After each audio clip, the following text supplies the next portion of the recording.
안녕하세요. 그리스도인 영성학교를 운영하는 신목사입니다. 오늘은 5월 5주 영성학교 훈련 내용에 대해서 말씀드리겠습니다.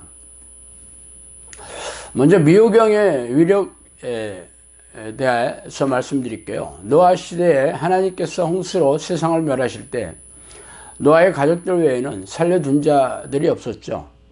하나님을 믿지도 찾지도 하나님의 뜻에 관심도 없었기 때문입니다. 노아의 후손인 아브라함이 살았던 시대에도 상황은 크게 달라지지 않았습니다. 불과 몇 세대 지나지 않았지만 하나님을 아는 사람은 거의 없었죠. 우상을 만드는 직업을 가진 아버지 밑에서 하나님을 믿고 그의 뜻을 따랐던 아브라함은 기이한 인물이었을 거예요. 바로의 학정에 울부짖던 백성들에게 전대미문의 기적을 일으키사 탈출한 백성들은 기적을 수없이 목도하였어도 모세가 시내산에 들어가 율법을 받는 그 순간에 금송아지를 만들어서 이것이 우리를 애굽에서 이끌어내신 여호와 하나님이다 라며 경배한 이스라엘 민족들은 성경을 읽는 독자로 하여금 저들이 도대체 제정신인가 하는 의문을 갖게 합니다. 매일 하늘에서 내리는 양식과 구름기둥과 불기둥을 보고도 모세의 말을 안 듣고 불순종하고 대적하는 일을 반복했죠. 고라와 다단의 가족들이 그 모든 소유와 함께 땅속으로 삼켜지는 하나님의 심판을 목도한 바로 그 다음날 백성들은 또다시 모세를 원망합니다. 참 기이하죠. 이해할 수가 없습니다.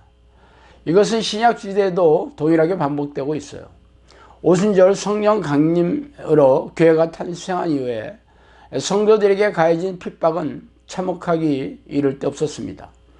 잡히면 옥에 갇히고 가족들과 뿔뿔이 흩어지고 모진 고문으로 죽거나 사자밥이 되거나 길거리에 매달려 가로등처럼 태워지는 일이 비일비재했죠. 이 가운데서 목숨을 걸고 신앙을 지켰던 7 교회들도 2 교회만 빼고는 모두 변질이 되어 주님의 엄중한 책망과 경고를 받습니다.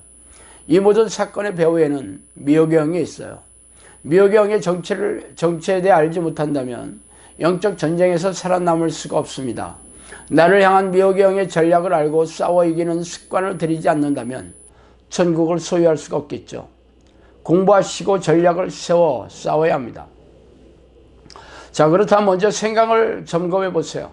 사냥개의 종류인 로트와일러는 주인과 산책을 할 때 자주 나무 숲에 들어가 벌렁 누워서 수풀에 몸을 비벼댑니다.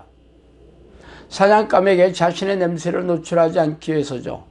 그래서 산책한 후에 로트와일러의 몸은 진드기로 도배가 되어 있어요.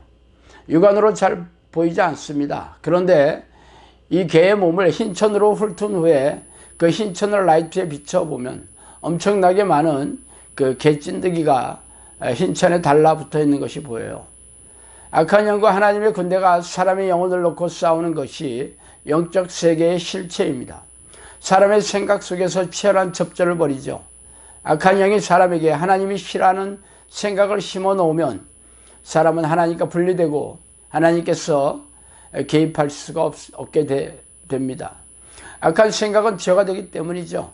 그래서 내 생각을 점검하는 습관을 길러야 합니다. 흰천에 라이트를 비추듯이 내 생각을 내 기준이 아니라 하나님의 기준으로 살펴야 하는데 이게 쉽지 않죠. 내 자아가 변질되어서 검은 천이 되어버렸기 때문입니다. 성경은 말씀하십니다. 육체의 생각은 사망이요 영의 생각은 생명과 평안이니라고요. 하나님의 일이 아니라 사람의 일을, 육체의 일을 생각하는 것이 죄라고요. 내 마음이 원하는 생각이 죄인데 우리는 그냥 내 생각일 뿐이라고 인지하는 순간 싸우지도 못하고 죄의 노예가 되는 것입니다.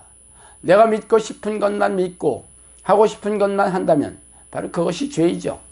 미호경은 광야에서 40년 동안이나 떠돌던 이스라엘 200만 명의 사람들을 몽땅 속이는 데 성공했습니다. 그들은 하나님의 이적과 기적을 밥 먹듯이 체험한 사람들이었죠. 하물며 우리를 속이는 것은 식은 죽 먹기일 것입니다. 내 생각이 하나님의 뜻인지 분별해야 합니다.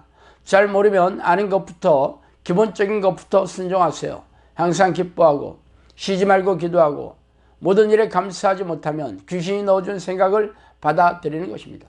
30분마다 내 생각을 체크리스트에 한번 써 넣어 보세요. 두 번째, 생각을 멈추시기를 바랍니다.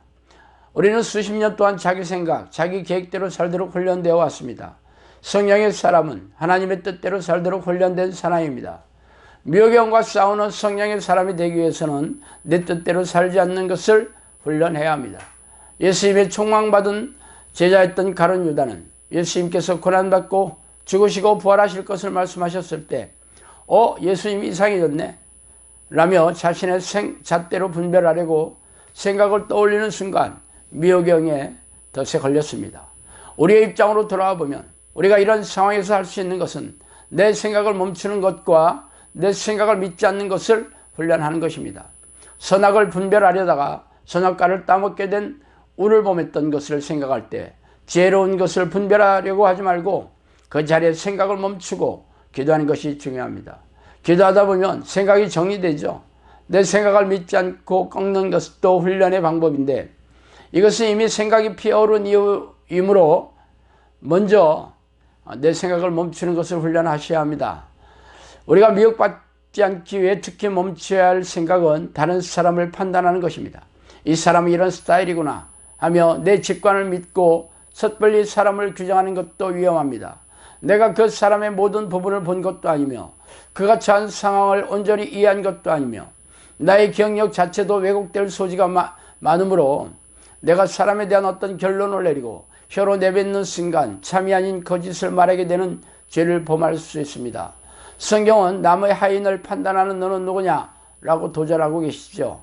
어떤 사람을 판단하는 것은 그의 주인이신 하나님의 위치에 자신이 앉는 것과 같으며 내가 다른 사람의 티를 빼내는 것보다 내 눈에 대들보를 먼저 보라고 하셨음을 우리는 기억해야 합니다. 또한 사람을 의식하는 것도 매우 유의해야 합니다. 사울은 외모도 준수하고 충성스러우며 겸손한 아름다운 사람이었습니다. 이스라엘의 왕으로 하나님께서 두루 찾다가 뽑아낸 사람이었으나 아말렉을 완전히 멸하라는 하나님의 말씀을 어기고도 회개치 않아서 버림을 받죠. 사람에게 인정받으려는 생각에 사로잡히고자 할 때 성령을 받고 예언도 했으며 이스라엘의 구원의 통로였던 그도 마귀의 밥이 되어버렸습니다. 다른 사람을 판단하는 것이든 다른 사람의 인정을 원하는 것이든 하나님이 아닌 사람이 내 마음에 들어오지 않도록 생각을 지키시기 바랍니다. 세 번째, 문제 해결의 원칙에 대해 생각해 봅시다. 먼저 믿음이 머리에서 가슴으로 내려올 때까지 부르셔야 합니다. 영성학교는 성령의 사람을 양육하기 위해 설립되었지만 자신의 문제를 해결하기 위해 기도 훈련을 받으러 오신 분들이 대부분이죠. 많은 대다수의 교회에서는 병이 생기거나 귀신이 들린 사람을 병원에 보내는 것을 당연시 해왔습니다. 성경대로 안 일어나는 것이 성경적이라는 기괴한 신학의 세뇌당에 당하고 있죠. 영성학교에서는 지난 5년간 사역을 통해 고질병이 낫고 귀신도 나가며 관계의 회복이나 재정의 회복 등 기적이 많이 일어났고 기적이 안 일어나는 것이 기적이라는 무시무시한 말을 아무렇지도 않게 해왔습니다. 하나님을 전심으로 부르는 기도의 위력은 놀랍기 그지없죠. 그러나 다른 기적은 많이 일어났어도 아직 성령의 사람이 드문 것이 우리의 딜레마입니다. 성령의 사람이 되지 못했다면 아직 나는 영의 사람이 아니라 육의 사람이라는 의미입니다. 이 땅에 살 때 범사가 형통한 삶은 기대할 수가 없습니다. 왜냐고요? 믿음이 머리에 아직도 머물러 있기 때문이죠. 믿음이 가슴으로 내려오지 않으면 매일 지옥에 한 발자국씩 가까워지고 있어도 지옥불의 뜨거움을 실감하지 못하고 있는 것입니다. 내 가족도 함께 지옥으로 걸어가고 있는데 이대로 열심히 하면 되겠지 않은 자신이 아니라며 놀라지 않습니다. 믿음이 머리에 머물러 있는 사람은 여전히 미혹영에게 붙들려 있기 때문에 자신의 영적 상태를 보지 못합니다. 기적도 경험하고 기도의 습관이 어느 정도 들었고 귀신의 공격도 확 줄어서 간절함이 없이 기도하고 있는데 심각함을 모르죠. 정체되어 있습니다. 믿음이 가슴에 내려올 때 형통해지죠. 하나님의 통치가 내 심령에 임하게 될 때 일어나는 일입니다. 가슴을 찢으며 불쌍히 여겨달라고 부르짖으시기 바랍니다. 그 다음으로 모든 관계에서 하나님께 첫 자리에 두셔야 합니다. 영성학교 사역 중 가장 쉬운 것이 고질병이 치유되는 것입니다. 고질병을 잡고 있는 것은 중간급의 귀신들이기 때문이죠. 사람에 따라 장악된 부위와 시간이 다르기는 하나 믿음의 내공이 생기면 끝장을 볼 수 있습니다. 악성부채나 실적으로 재정이 어려운 상태는 단계가 더 높습니다. 하나님을 기쁘시게 하는 삶을 지속적으로 살아야 하기 때문이죠. 악한 영들은 덫을 놓고 시험에 들게 하는 방법을 많이 쓰지만 믿음을 지속적으로 보여서 내공이 쌓이면 해결해 주십니다. 이런 문제들은 나 혼자 하나님께 맞짱을 떠서 해결할 수 있지만 관계의 문제는 훨씬 복잡하고 다양한 덫이 기다리고 있기에 금방 해결되지 않습니다. 좋은 부모가 되어야 하고 좋은 자식, 좋은 배우자, 좋은 상사가 되어야 하는 덫에 빠지기 때문이죠. 성경에서는 가족을 돌보지 않는 사람은 악한 자라고 하셨지만 이것은 가장 중요한 계명은 아닙니다. 모든 계명 중 으뜸은 하나님의 뜻에 충성하는 종이 되기를 원하는 것이죠. 나머지는 모두 차선책입니다. 돈에 대한 탐욕을 버리거나 건강의 문제를 의지하는 믿음을 잘 보이지만 하나님을 보다 더 사랑하는 것이 바로 좋은 사람으로 남기 원하기 때문에 이런 우를 범하는 것입니다. 다른 사람을 진정으로 사랑한다면 그 영혼을 구원하는 것이죠. 자녀가 헛소리를 하는데 칼을 들어 수술하지 않는다면 자녀를 진정으로 사랑하는 것이 아닙니다. 자녀가 하나님의 뜻 안에 들어오지 않는데 하나님께 애걸복걸하지 않는다면 그 자녀는 어둠에 내어 버려질 것입니다. 우리의 모든 문제 중에서 제일 집중해야 할 목표는 하나님과의 관계가 회복되는 것입니다. 이를 위해 내가 무엇을 해야 할지, 무엇을 결단해야 할지 하나님께 물어야 합니다. 하나님께서 원하는 것이면 무엇이든지 다 하겠다는 기도를 올려보세요. 그러다 보면 이건 할 수 있는데 이것까지는 안 되겠습니다 하는 영역이 튀어나오기 시작합니다. 그것을 하나님께 결단하고 드릴 때 결과가 바로 나옵니다. 하나님을 최고로 사랑하는 사람이 되시기 바랍니다. 자, 오늘은 여기까지 하겠습니다. 감사합니다.